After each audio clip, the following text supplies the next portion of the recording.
We were living a peaceful life in America. Just me, my husband, and our 2 kids.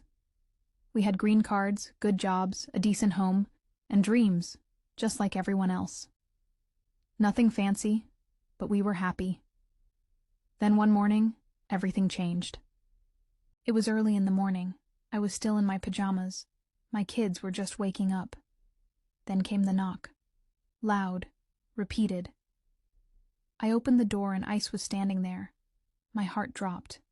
They asked if we were living here illegally. I couldn't even speak. We had green cards. Everything was legal. Why were they here? Then they said someone reported us. That's when it all started to fall apart. Later, I found out it was our neighbor's husband who reported us. That man, he was always so kind. He helped me carry groceries, smiled whenever he saw the kids. He was one of the last people I would have suspected. But it made sense, because I also found out why he did it. My own husband had been sleeping with that man's wife, buying her gifts, taking her out, doing things for her he never did for me. The neighbor found out, and I guess that was his way of getting revenge. He called immigration on us. Once they realized we were Indian, everything changed. They searched the entire house like we were criminals. They went through our laptops, drawers, bags. One of the officers even said, "All Indians are scammers." My chest tightened. I just stood there, frozen. Then they found something I didn't even know existed. 17 ATM cards.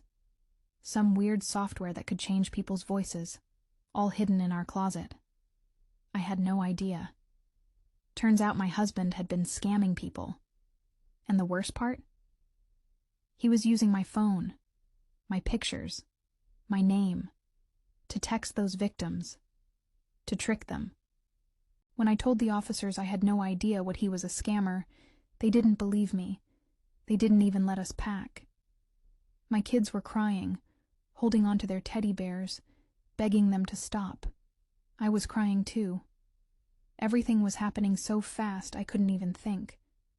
We called a lawyer, but he told us the truth. If you do anything illegal, your green card is gone.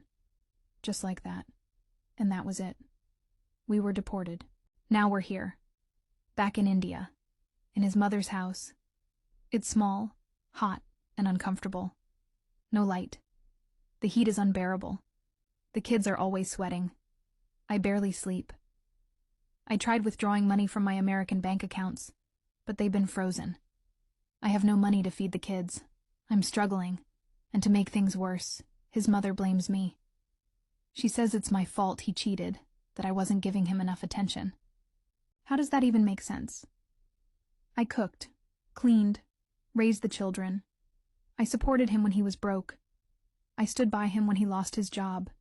I did everything I could. And now, I'm the one blamed? He says he's sorry now.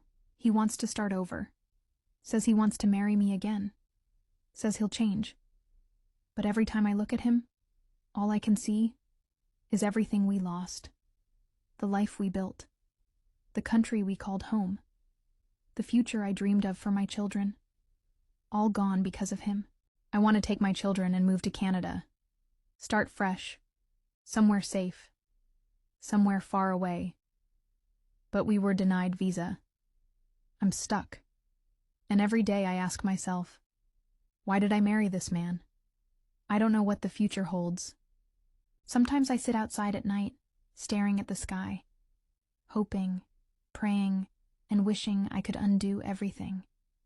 Wishing I could go back to the morning before the knock, back to when I was still a wife, a mother, and an American resident, with hope in my heart. But wishes don't bring back what's lost. I lost my home. I lost my peace. I lost myself. And maybe the most painful part is knowing my children will grow up thinking the life we had was just a dream. But I know this. I will never stop fighting for my kids. Even if I have to start from zero again.